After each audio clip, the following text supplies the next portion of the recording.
மாற்றுவேன் என்று சொல்பவன் திராவிட முன்னேற்ற கழகத்துக்காரன் அல்ல.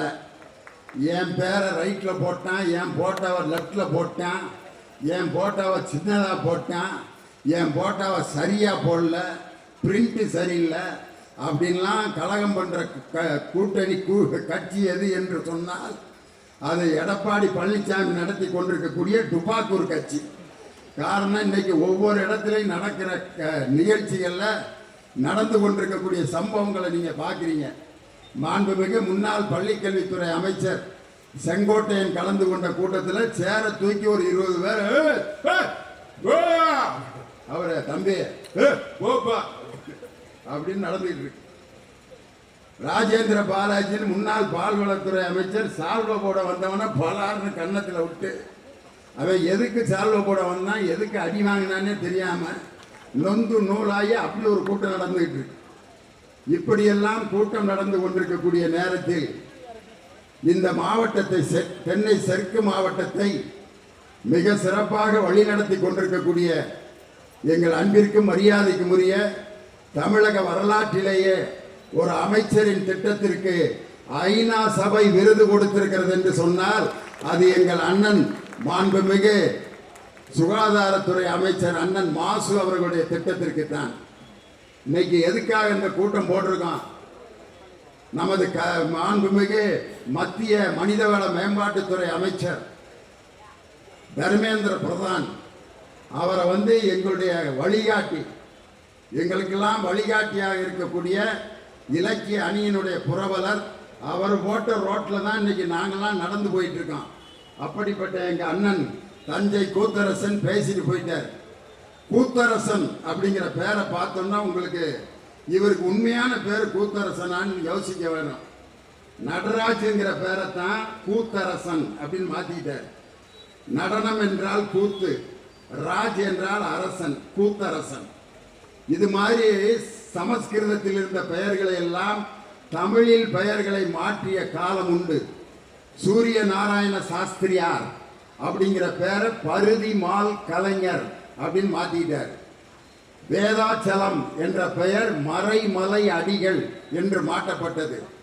கஜேந்திரன், கஜம் என்றால் யானை, இந்திரன் என்றால் அரசன். கஜேந்திரன் என்ற முன்னாள் திராவிட முன்னேற்ற கழக அமைச்சர் தனது பெயரை வேழவேந்தன் என்று மாற்றிக்கொண்டார். நாராயணசாமி என்று பெயரிட்டு அழைக்கப்பட்ட நாவலர் அவர்கள் தனது பெயரை நெடுஞ்செழியன் என்று மாற்றிக்கொண்டார். ராமையா என்று பெயரை தாங்கிய நமது 50 ஆண்டு கால பொதுச் செயலாளர் பேராசிரியர் அவர்கள் அன்பழகன் என்று மாற்றிக்கொண்டார். இது மாதிரி நம்ம பிள்ளைகளுக்கு நமக்கு நம்ம தான் பேர் வைக்கணும். நாம் பெத்த பிள்ளைக்கு நான் தாயா பேர் வைக்கணும். ஏன் மாநிலத்தில் இருக்கிற மக்களுக்கு என்ன கல்வி கற்றுக் கொடுக்கணும்னு எனக்கு தான் தெரியுமே ஒழிய நீ என் மாநிலத்தினுடைய கல்வியை தீர்மானிக்க கூடாது என்று முதலில் இந்தியாவிலேயே போர்க்குரல் கொடுத்த ஒரு முதலமைச்சர் முத்துவேல் கருணாநிதி ஸ்டாலின் என்ற அந்த வீர முதலமைச்சர். இன்னைக்கு பார்த்தீங்கன்னா நம்ம பிள்ளைக்கு நம்ம தான் பேர் வைக்கணும். இன்னொருத்தன்ட்ட நம்ம டிஸ்கஸ் பண்ணோம்னா பஞ்சாயத்து ஆகி போயிடும். ஒருத்தனுக்கு இப்படி தான் ஆம்பளை பிள்ளை பிறந்திருக்கு, போய் பேர் வைக்கணும்னா அவன் பாட்டுக்கு வச்சிருந்துருக்கலாம். இவன் என்ன நினச்சிருக்கான், எங்கள் தாத்தா பேரை வைக்கணும்ட்டு. எங்கள் தாத்தா பேர் சிவகுமார், அதனால் எங்கள் தாத்தா பேர் சிவகுமார்னு வை அப்படின்னு கலகம். அவங்க வீட்டுக்காரம்மா அவங்க தாத்தா பேர் கிருஷ்ணசாமி. அவன் சொல்லியிருக்கா, எங்கள் தாத்தா பேர் தான் வைக்கணும், கிருஷ்ணசாமின்னு வை. 2 பேரும் கடையில் பஞ்சாயத்து ஆயிடுச்சு. போய் ஒருத்தன்ட்ட பஞ்சாயத்துக்கு போயிருக்காங்க. அவன் இப்படியே பார்த்துட்டு, நான் சொல்கிற பேரை வைங்க, உங்கள் பிரச்சனை தீர்ந்துருட்டான். சொல்லுங்க ஐயா, சிவராமகிருஷ்ணன் அப்படின்னு வச்சு விட்ருங்க. 2 பேருக்கு தாத்தா பேரும் அதில் அடங்கியிருக்கு. ஆஹா தெய்வமே, என் குடும்ப பிரச்சனையை தெரிஞ்சு வச்சுட்டியா ஐயா அப்படின்னு சிவராமகிருஷ்ணன் வச்சுட்டான். வச்சுட்டு ஒரு மாதம் கழித்து மல்லாக்கப்படுத்தி யோசிச்சுக்கிட்டு இருக்கான். சிவசாமி எங்கள் தாத்தா பேர், கிருஷ்ணசாமி அவளோட தாத்தா பேர், ராமே யார்ரா இடையில அப்படின்ட்டு அவனை கூப்பிட்டுட்டு, யார்ரா ராம, அது எங்கள் தாத்தா பேருன்னு இருக்கான். இதுக்கு தான் நம்ம பிள்ளைகளுக்கு நம்ம பேர் வச்சுட்டோம்னா பஞ்சாயத்து இருக்காது.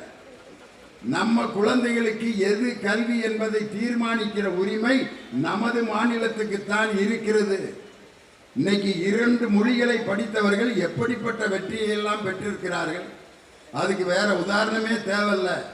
1949ஆம் ஆண்டு நம் திராவிட முன்னேற்ற கழகத்தை கொட்டும் மலையில் ராபின்சன் பூங்காவில் துவங்கிய பேரறிஞர் அண்ணா 2 மொழிகளை படித்துதான் உலக புகழ் பெற்ற ஒரு பேரறிஞரானார்.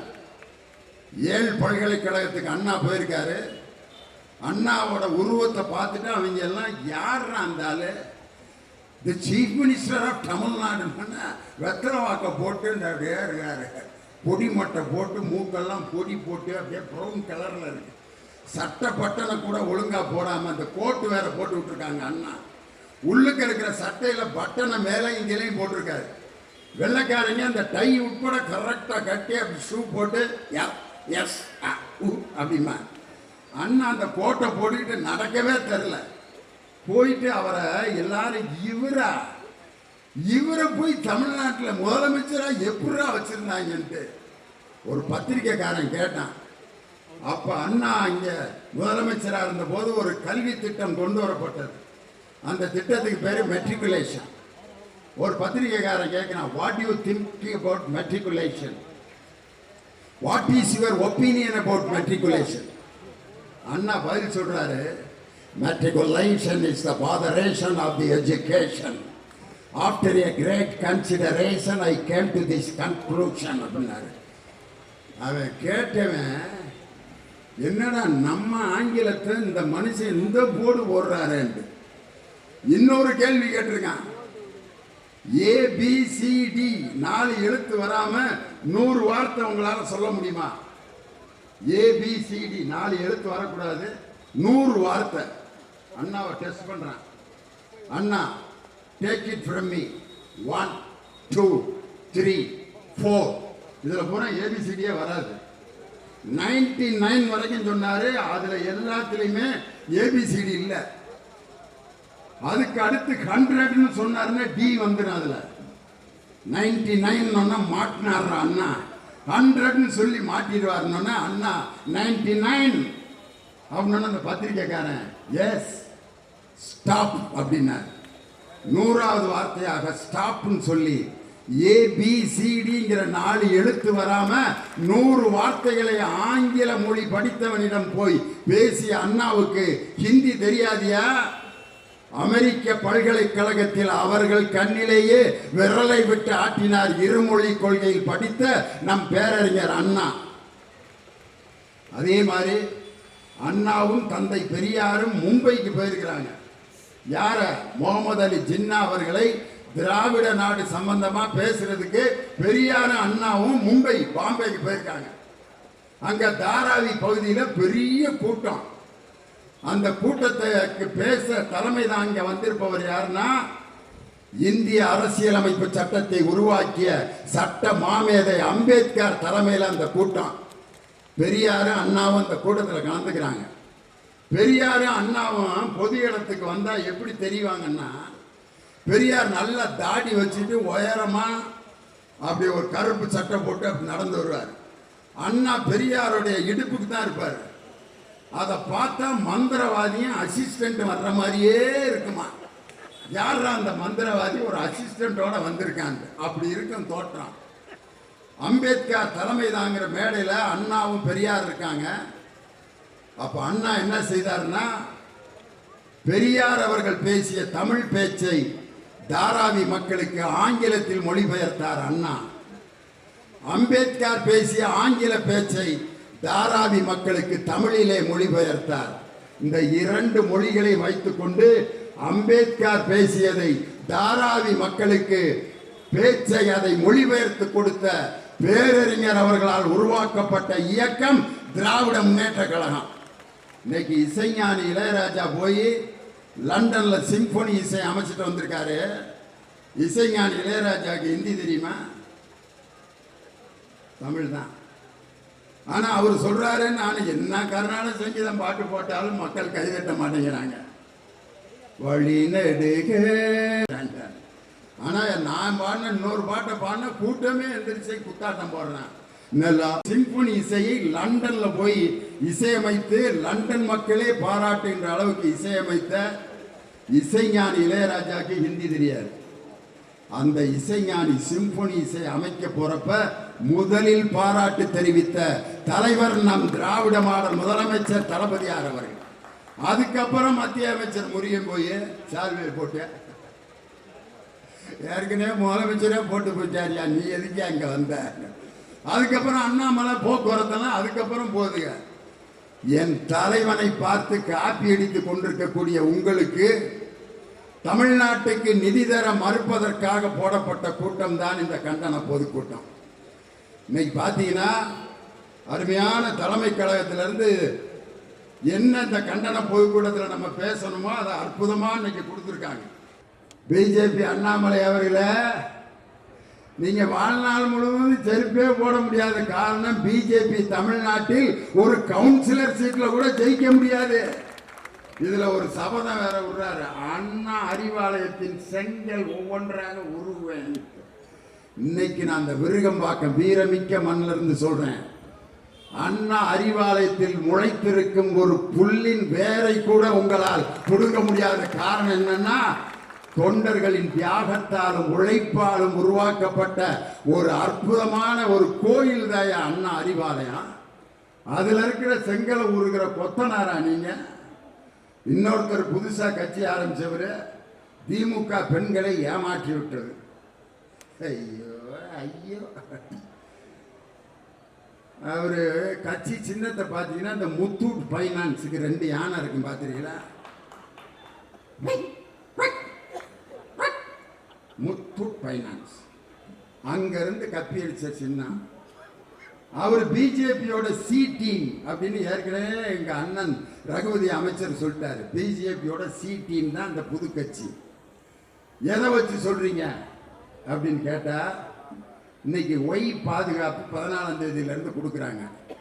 திமுகவை எதிர்க்கிற ஒரு வேலை தான், எங்களை எதிர்க்கிற மாதிரி ஆக்ட் கொடு, மிச்சத்தெல்லாம் நாங்கள் பார்த்துக்கிறோம். பிஜேபி சி டீம் அவர் பெண்களை திராவிட முன்னேற்ற கழகம் ஏமாற்றி விட்டது அப்படின்னு சொல்றார். இன்னைக்கு நான் கேட்கிறேன், அவர் படத்தில் இருக்கிற ஒரு பாட்டை போட்டு சிங்க பெண்ணே சிங்க பெண்ணே ஆணினமே உன்னை வணங்குமே நன்றி கடன் செய்வதற்கே கருவிலே உன்னை ஏந்துமே ஒரு முறை தலை குனி எரு எரு எரு இமயத்தில் நீ எரு உன்னை பெண்ணென்று கேலி செய்த கூட்டம் ஒரு நாள் உன்னை வணங்கிடும் உயர்ந்து நெல்லு. சினிமாவில் வேணா நீங்க சிங்க பெண்களை உருவாக்கலாம், ஆனால் நிஜ வாழ்க்கையில் சிங்க பெண்களை உருவாக்கிய ஆட்சி நம் திராவிட மாடல் ஆட்சி. இன்னைக்கு ஒரு ஐஜியா ஒரு அம்மா நிக்குது, அந்த ஐஜி நிக்கிறாங்க, பக்கத்தில் இருக்கிற எஸ்பிலாம் எஸ்பி டிஎஸ்பி எல்லாம் வந்து அம்மா மேன் வா எஸ் ஓகே மேடம் ஸ்ட்ரைட் இல்லையா? இந்த சிங்க பெண்களை உருவாக்கிய ஜீவோல பெண்களும் காவல்துறையில் பங்கேற்கலாம் என்ற ஜீவோல கையெழுத்து போட்டவர் என் தானை தலைவர் டாக்டர் கலைஞர். திமுக வந்து பெண்களை ஏமாற்றுகிறதுன்னு என்ன வார்த்தையை வச்சு சொல்றாரு? ஐயோ ஐயோ ஐயா தம்பி, what bro, it is not wrong bro, it is worst bro. அவ்வளோதான், முடிஞ்சு கதை. ஒஸ்ட் காரணம் என்னன்னா, சினிமாவில் ஒரு டயலாக் பேசிட்டா, நானும் நடிச்சிருக்கேன் ஒரு படத்தில், டயலாக் வந்து சொல்லி கொடுப்பாங்க, அம்மா உங்களை பார்த்து பல ஆண்டுகள் ஆகிவிட்டது, உடனே நீங்கள் உடனே வரவும் அப்படின்னு எழுத்தாப்புல இருக்கவங்கள்ட்ட சொல்லுங்க. சரிங்க அசிஸ்டன்ட் டைரக்டர், அம்மா உங்களை பார்த்து பல ஆண்டுகள் ஆகிவிட்டது, உடனே புறப்பட்டு வாருங்கள். Director cut cut cut cut cut one more, அம்மா உங்களை பார்த்து பல ஆண்டுகள் ஆகிவிட்டது, உடனே புறப்பட்டு வாருங்கள். அப்படி சொல்லுங்க சார். சரிங்க. Start camera rolling action. அம்மா உங்களை பார்த்து பல ஆண்டுகள் ஆகிவிட்டது. உடனே cut cut cut cut cut. One more. சினிமாவில் வசனம் சரியில்லைன்னா 1 more 2 more 3 more கூட எடுக்கலாம். அரசியலில் 1 more கிடையாது, 2 more கிடையாது. பேசுனா எழுதி வச்சுக்கிட்டு மும்மொழி கொள்கை.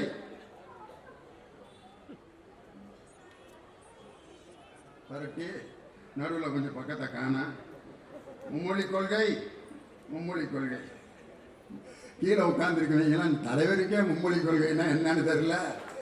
பேப்பரில் பிட்டடிச்சுக்கிட்டு இருக்காரு. நம்ம எப்படா வாழ்க்கையை ஓட்டுறதுன்ட்டு. 1967 அண்ணா வெற்றி பெற்றதை போல்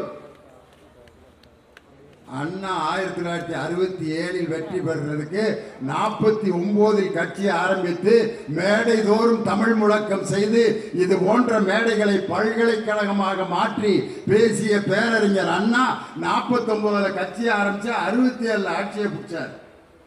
இந்த குரூப்பு உடனே